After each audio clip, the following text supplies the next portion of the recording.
মানে আমি আজি এই অনুষ্ঠানটো এটো কাৰণে অনুষ্ঠিত কৰিছো যোৱা 9 আগষ্টত কলিকতাত যোনটো ঘটনা হৈ গৈছে ডক্টৰ মমিতা দেৱনাথৰ লগত নিজৰ হস্পিটেলত নিজৰ কৰ্মস্থলীত তেখেতে সুৰক্ষা পোৱা নাই গতিকে আমি নাভাবো যে আমি সুৰক্ষিত আছো আমাক সুৰক্ষা লাগে আমাক ন্যায় লাগে আমাক অপৰাধীক শাস্তি দিব লাগে আমি বিচাৰো যে আমাৰ মমিতাৰ দৰে তেনেকুৱা নেক্সট আৰু কোনো নহয় আমাৰ ভাৰতত এনেকুৱা আগতেও বহুত ঘটনা হৈছে 2012 চনতো এটা ঘটনা হৈছিল নিৰ্ভয়াৰ আৰু তাৰ পাছতো বহুত তেনেকুৱা ঘটনা হৈছে কিন্তু কেতিয়াবা আমি মাত নিদিও কাৰণে মানে বস্তুবিলাক হুমাই ৰয় তেনেকি থাকি যায় তাৰ কোনো বিচাৰ নহয় গতিকে আমি এতিয়া মনে মনে নাথাকো আমাক বিচাৰ লাগে আমাক ন্যায় লাগে গতিকে আমি সকলো মহিলা ওলাই আহিছো আমাক কি লাগে ন্যায় লাগে অপৰাধীক ফাঁসি দিব লাগে আমাৰ কোনো মহিলাই যাতে মনে মনে নাথাকে কোনো মহিলাই যাতে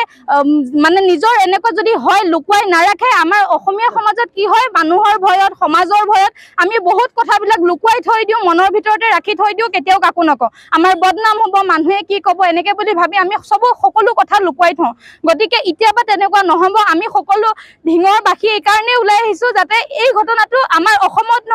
ঢিঙত নহক কেতিয়াও আৰু কতো নহক আমাৰ কেতিয়াবা ঢিঙতো এনেকুৱা বহুত ঘটনা হৈ আছে যোনটোৰ ইতিয়ালৈকে কোনো ন্যায় পোৱা নাই কোনো বিচাৰ হোৱা নাই গতিকে আমি বিচাৰো যে আমি আৰক্ষী বিষয়াক এটো অনুৰোধ জনাইছো সকলো ৰাইজক এটো অনুৰোধ জনাইছো যাতে মহিলাসকলে নিজৰ কামৰ স্থলীত নিজৰ কলেজত নিজৰ স্কুলত সকলোতে যে সুৰক্ষিত অনুভৱ কৰে গতিকে তাৰ কাৰণে আমি আজি এই পদক্ষেপটো লৈছো আৰু আমি আশা কৰো যে আমাৰ এই পদক্ষেপটোত সকলোৱে যাতে আমাক সহায় কৰে আমাৰ লগত থাকে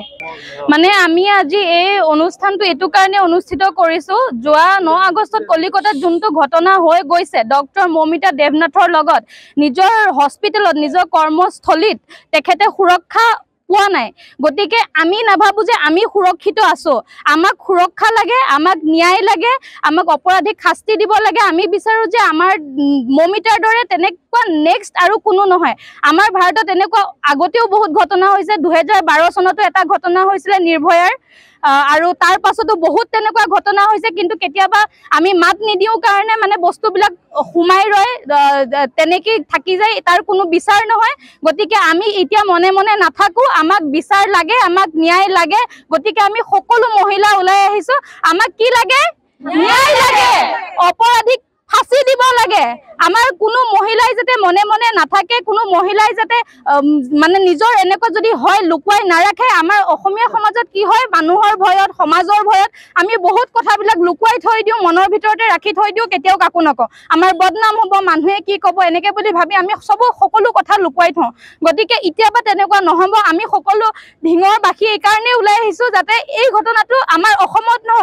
ঢিঙত নহক কেতিয়াও আৰু কতো নহক আমাৰ কেতিয়াবা ঢিঙতো এনেকুৱা বহুত ঘটনা হৈ আছে যোনটোৰ ইতিয়ালৈকে কোনো ন্যায় পোৱা নাই কোনো বিচাৰ হোৱা নাই গতিকে আমি বিচাৰো যে আমি